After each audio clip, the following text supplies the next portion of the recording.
All right, so a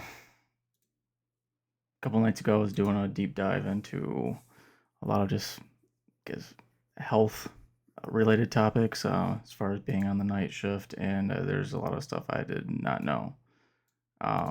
Which just a big one is lack of sleep. Being able to uh, get some good sleep is I mean, it's obviously important, but as far as not getting good sleep and it being tied to low testosterone uh, and ultimately uh, increase in body fat, which would lead to low testosterone. And it, there's all stuff that gets broken down into how it is ultimately affected to where um, uh, I'm not a medical professional by any means. It's just pure my research and deep dives into this stuff, and that's I guess my hope is that somebody that's on the night shifts that's looking for information or not looking for any information that this helps somebody.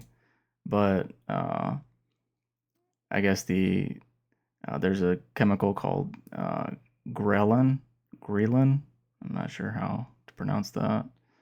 Um, but poor sleep makes your body produce more of this, which that's the it's a hormone that makes your body crave food. It's the I'm hungry hormone.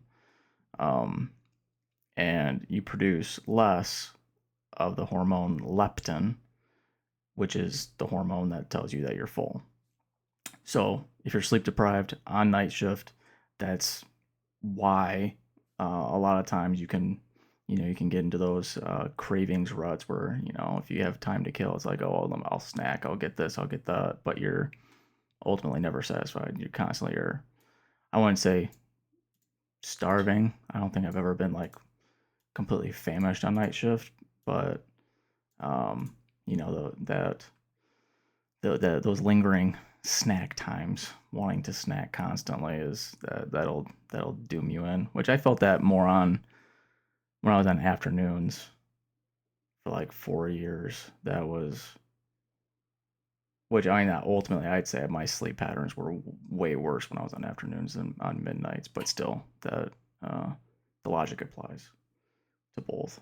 So sleep's important. Make sure we get sleep. How you do that? Everybody's different. You gotta plan. You have to schedule yourself to be able to sleep, and then work around uh, every way you can to get through that. Whether it be you know planning out your diet, when you're gonna make your first meal and your last meal, and potentially even there was a time when I was taking melatonin. Uh, Man, I can't remember what it was. I think it was like 3 grams or 5 milligrams. That's a big difference between those two. I can't remember the bottle, but it wasn't like a high dose or anything of melatonin. I take that before I went to sleep, which be on afternoons. I'd be taking as soon as I got home at midnight. Um, on midnights, I take it as soon as I get home, about 8 o'clock in the morning. So yeah, I know that helped. And then ultimately it comes down to, in my situation with the kids and the wife and everything, you gotta make sure you're planning and scheduling around that. For instance, right now it's a quarter to 10, so I've been off work for over 2 hours, but my wife works. We only have one car, so I had to drive her to work. Then I had the kids. Fortunately, I'm blessed. My in-laws took them this morning. Um, but yeah, so it's if I would take my melatonin at 8 o'clock, I'd be dead right now. Which I'm tired, but yeah, I just want to get through this. I want to get information out there. I guess make it a just unloading my brain's worth of information this morning, stuff that's been on it. But then I guess I'm more on the serious side of things, other than a little bit of belly fat. All this stuff gets tied into and together. But I didn't know this. Apparently, this study's from like a decade ago, but the World Health Organization, WHO, I think that's what it is. They classified night shift work as a carcinogen, I think is what how the wording was. But essentially, it's you're being on night shift. You have equal higher percentage chance of getting cancer and stroke and there was a couple other. Uh, I thought I had a note for it. I can't find it, but it's just bad. It'd be bad for you, which comes into play of all the, you know, you have to take care of yourself. You got to plan, prepare, eat right, because that's one of the other big causes. Because most stuff that's open at, you know, 2 o'clock, 3 o'clock in the morning and whatnot. It's either fast food or gas station food, and it's like even if you go the potentially healthy route for gas station food and getting like I guess a protein bar or a vegan bar or whatever it is, you can't do that every night. I you can't. You gotta have to have uh, an actual meal, but that goes into I guess my personal experience, my I guess health journey that I've kind of I originally applied this when I was on afternoons, but I've been transferring it over to midnights is intermittent fasting, to where essentially it's a struggle at first, but once you get into the like a routine, a rhythm of prioritizing your food before work or after work, so you can get a window of time to actually get your food in. I just feel better. I just it's a lot easier to get through the night. There's like you might have a little bit of a the I was just talking about that the ghrelin and leptin hormones attacking your gut, making you potentially feel hungry and whatnot. But it's just overall, I feel like I have more energy and clarity throughout the night, which also goes to a um, another aspect, which I haven't seen a whole lot of information on this, which I'm not sure if there's a whole lot of studies, but one thing I noticed, this is from 15 years ago, maybe. Yeah, it's been 20 years ago. God, it was before I was married. Um, I used to work out all the time at night. I used to be fit, but most of my workout time would be I wouldn't start working out until midnight. Because I'd have odd jobs and whatnot. But then I was just young guy partying and everything. But anyway, so I'd work out at night, and the guys I'd work out with, they would be we would take our pre-workouts, which those were brand new at the time, and then creatine's been around for a long time. And one thing I found, or I guess I just kind of noticed it, was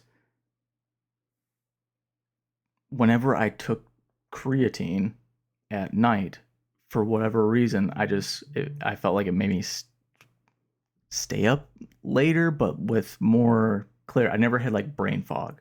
I'll say that. Like I felt like my brain fog was always gone, and that's where I never put two and two together for if it was just the creatine or if it was just me working out or whatnot. But it's like I've noticed that I felt different. It wasn't just me being young. But one thing I started implementing very recently, 3 weeks ago, was I started having creatine during my night shift. I have a water bottle, 1,000 milliliters. I think says the water bottle. I'm fading now. I'm getting tired. But anyway, so I fill that up, and I've been putting 20 grams of creatine, which is I guess that's considered an like overdosing. Um, but from the research I've done is that I guess 5 grams is ultimately attributed to your muscular system. Your muscles absorb that creatine, or that puts to work, I guess would be the better phrasing on that. But then when you oversaturate it, when you become oversaturated with creatine, it, it essentially your brain uses it, because your brain outside of your muscles is the number one user of creatine in your body, and that's, from what I guess, is like that's what gives brain fog. And it's like this there's been, I guess, I'm not sure if it's studies or if it's just, just people's personal experiences, but it's from what I've seen, it's been fantastic. And then from what I've heard from other people, it helps with like jet lag, which essentially that's what that brain fog is on night shift. It's jet lag, like when you're taking a plane cross country or whatnot. But yeah, I guess long story short, creatine has been helping me a lot. I guess when I remember to take it, which actually just 2 days ago, I actually took my creatine to work, so I have it there, so I can't forget anymore.